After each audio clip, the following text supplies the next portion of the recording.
Okay? And ito guys, sobrang ganda nito kasi talagang super blessed kayo simula pa lang ng bagong taon. Makakabingwit kayo ng mga malalaking isda, malalaking blessings ang ibig sabihin nito, mga kapiksi. And yeah, so i-welcome nyo na ito sa buhay nyo. Kasaganaan ito guys, as in bountiful, prosperous talaga yung nararamdaman nating energy para sa inyo, punong-puno ng blessings, kasaganaan, pagpapala. May maaring may mga mabingwit kayo ng mga malalaking proyekto, malalaking project, malalaking kontrata.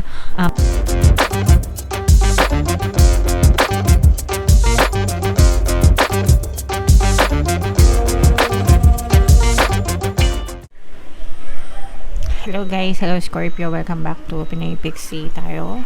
Ang pamagat ng episode natin for tonight is full moon kapalaran para ngayong January to February para sa Scorpio, Sun, Moon, Rising Sign, and Venus. So yung ating full moon guys ngayong January ay sa January 2, January 3. And yung next na full moon naman natin mga kapiksi ay sa February 2 guys. So ang reading na to ay para sa period na yan. And ang pamagat ng ating full moon ay Wolf Moon mga kapiksi. So ito yung moon message para sa inyo. Expect powerful change, no? Especially nagpalit na tayo ng taon, bagong taon na, 'di ba? 2025, 2026.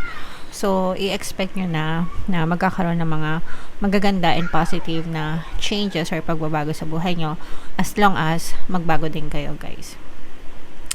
So, dapat, sa pagpapalit ng taon, kayo din nagpapalit, no? Kayo din nagbabago.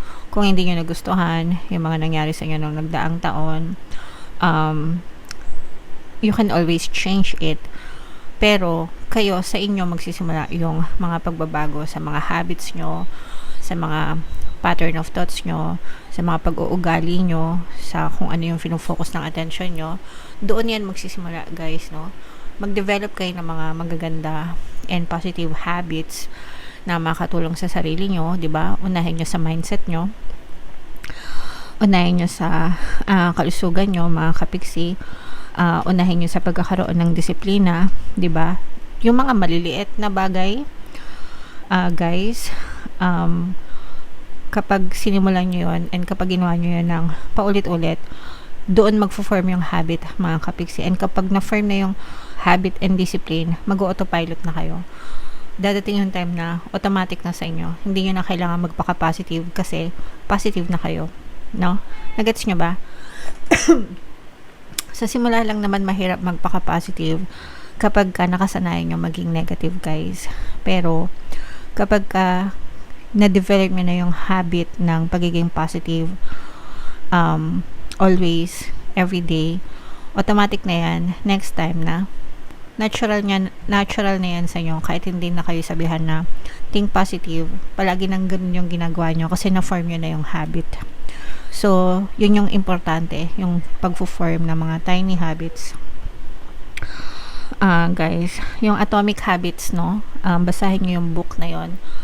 Hindi ko pa yun nababasa, guys, honestly. Pero sa title pa lang, alam ko na agad yung ibig sabihin ng Atomic Habits kasi ginagawa ko din yun sa buhay ko. Mag-start kayo sa mga, pag sinabing Atomic Habits, maliliit na habit, no? Na makakatulong para sa inyo, guys. Okay? Attune to the moon, never mind the past. Life evolves every single day. So, tapos na guys, no? Tapos na yung 2025. Tapos na yung mga hinaing nyo, yung mga hinagpis nyo sa buhay, no? It's time to let go and move on. And mag-focus kayo sa 2026. Mag-focus kayo sa ano yung mga bagay na gusto nyong mangyari. Imbis na ano yung mga bagay na nirereklamo nyo sa buhay, guys. Okay? Yes, 1,000 times yes. So, ang yes ay isang very affirmative word. So, sabihin nyo lang siya a lot of times. And, plus yung affirmations nyo. No? So, yes, yayaman ako. Yes, uunlad ako ngayon 2026. Yes, magiging maayos buhay ko. Yes, malalampasan ko lahat ng problema. Yes, magiging okay din ako. Diba? Anong yes mo, kapiksi? Comment mo sa baba. para mabasa ng mga kapiksi natin and para mabasa ko rin, guys. Okay? You're being shunted towards your life purpose. Ibig sabihin, ginagabayan kayo sa tamang landas, no, ng inyong mga gabay. So, magtiwala kayo, mga kapiksi. Whatever is happening now is happening for your highest good. Para sa inyo yan, guys. Para sa inyo. Yung mga bagay na nangyayari, mga kapiksi. And this is an important turning point in your life. So, again, no, mga malalaking pagbabago, guys, magdadala ng magaganda sa buhay nyo. But then again, sabi ko nga sa inyo muna to magsisimula. Bago mag-change yung physical reality nyo, kayo muna yung number 1 na dapat magbago, Scorpio. Okay?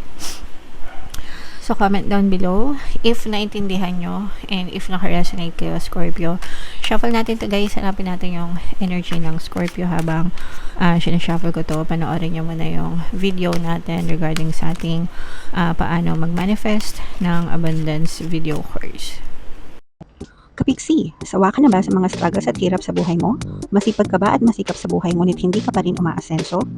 Ilang beses ka na bang nag-attempt mag-negosyo at mag-invest pero palagi ka pa rin nalulugi? Sa pagkakataon na ito ay maaaring may subconscious beliefs ka na nagiging balakid sa iyong pag-unlad at pagyaman.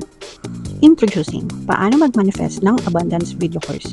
Dito ay matututunan mong ma-overcome ang mga balakid mo para tuluyan ka ng umunlad, umasenso, sumagana, maging matagumpay, successful at maswerte sa iyong kabuhayan, pera, trabaho, negosyo, salapi at kaperahan ng bonggang-bongga. Dali, mag-send na ng email sa pinoypixie@gmail.com at simulan na ang iyong pagyaman ngayon. Alright, so sa lahat ng gusto mag-avail ng course, guys, meron tayong paano mag-manifest ng abundance video course, paano mawala ang third party at magkaroon ng harmonious na relationship, paano pabalikin si ex or vice versa. Sa mga interesado, guys, mag-send lang ng email sa pinoypixie@gmail.com.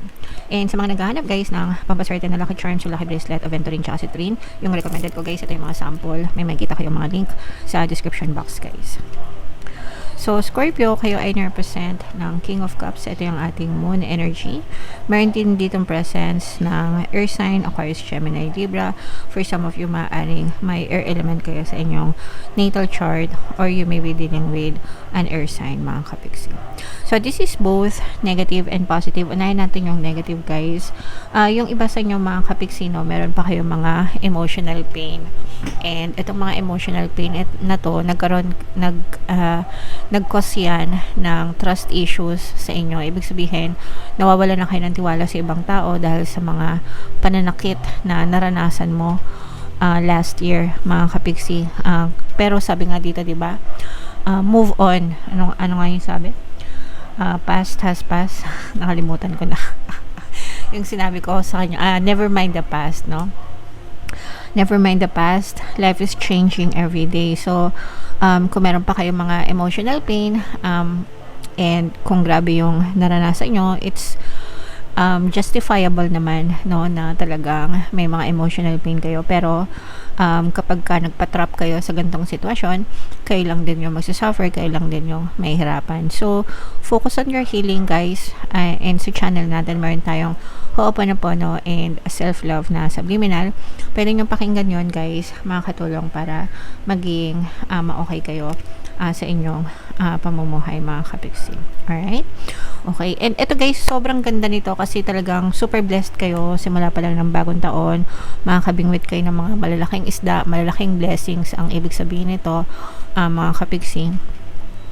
And, so, i-welcome nyo na ito sa buhay nyo. Kasaganaan ito, guys, as in, bountiful, prosperous talaga yung nararamdaman nating energy para sa inyo, punong-puno ng blessings, kasaganaan, pagpapala. May maaring, may mga, mabingwit kayo ng mga malalaking proyekto, malalaking project, malalaking kontrata, maraming kliyente, malalaking kliyente, depende kung ano yung source of income nyo, mga kapiksi. Pero kahit ano pa yung mabingwit nyo, magdadala yan ng kasaganaan and pagpapala sa inyo, guys. Okay? So, i-main-main nyo na yan, mga blessings, pagpapala, kasaganaan sa comment section. May mga bagong opportunities, sorry. may mga bagong opportunities din na maaari kayong ma-experience pagdating sa kaperahan, guys. Itong mga opportunities na to, guys, these are heaven sent, no? Ibig sabihin, dala ito ni universe. Sagot ito ni universe sa mga dasal nyo, sa mga hinihiling nyo. So, syempre kapag humiling tayo, hindi naman eksakto, let's say, sinabi nyo gusto nyo yumaman, hindi naman pera ipapadala sa inyo ni universe. Ang ipapadala niya sa inyo is mga opportunities on how to make money, more money, di ba? So, kayo na yung mag-explore, guys, nitong mga opportunities na to, kung ano man yan gusto nyo i-explore. But definitely, ibig sabihin, ginagrant ni universe yung mga dasal nyo, yung mga wish nyo, yung mga pangarap nyo. So, make sure na kumilos kayo. Take these opportunities kasi kahit na may opportunities, kung hindi naman kayo kikilos, wala ding resulta na mangyayari. So, make sure na marunong kayong kumilos, guys. Okay? Alright. So, i-mind nyo na yan, guys, yung mga opportunities na yan, mga blessings na yan, mga answered prayers, mga kapiksi. I-mind nyo na sa comment section. Ito, guys, meron pa rin tayo nararamdaman na negative energy dito.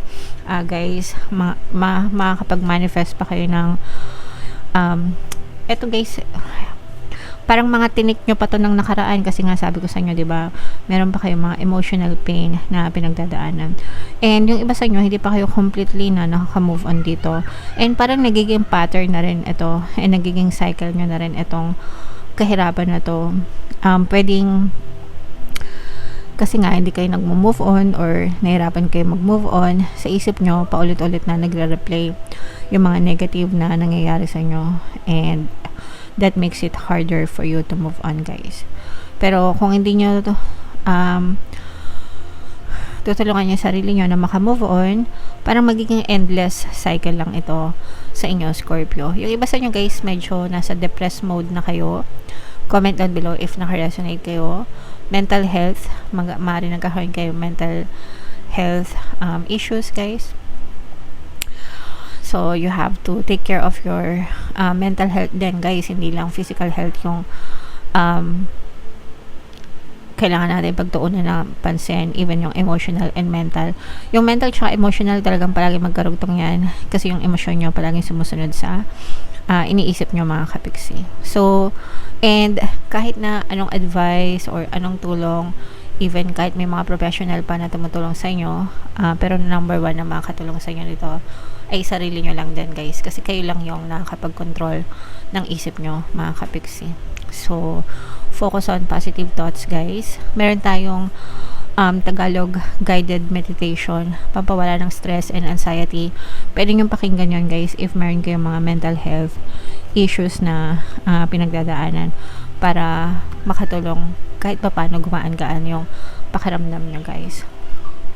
And if kailangan nyo ng tulong ng mga professional, syempre, humingi kayo ng tulong sa mga kaibigan nyo din, sa mga kamag-anak nyo, para gumaan din yung pakiramdam nyo, Scorpio. So, medyo negative yung last part, guys. Okay? So, comment down below if naka-resonate kayo. Bubunod tayo ng love message naman. I-incorporate natin yung mga love readings bawat episode natin. Kasi gusto ko nang alisin, guys, yung love reading na series sa channel natin. Masyadong masakit sa dibdib kasi yun, guys. So, eto, kung hindi ka na niya mahal, dapat mahal mo pa rin ang sarili mo. So, this is a message to yourself, guys, na if anything happens sa relationship nyo and nagkakalabuan na kayo, sinabihan ka na niya na hindi ka niya mahal or ayaw na niya sa'yo, dapat mahal mo pa rin yung sarili mo, okay? Kasi minsan or most of the time kapag nakikipag-break or nagkakaroon ng separation, nakalimutan na natin yung sarili natin, and it's normal na may mga emotional pain, pero wake up, diba? Go back to your senses and love yourself, guys. Dapat mahal mo pa rin yung sarili mo no matter what happens sa relationship nyo, okay? Alright. So, Happy New Year guys! Happy 2026 sa inyo. Ito yung ating first reading for this year. And comment down below if naka-resonate kayo. Ito yung ating 2026 kapalaran guys. Ito naman yung ating success stories ng paano mag-manifest ng abundance video course. Click here to subscribe guys. Thank you for liking, sharing, and subscribing. See you next time. I love you all. Have a nice day. Bye-bye.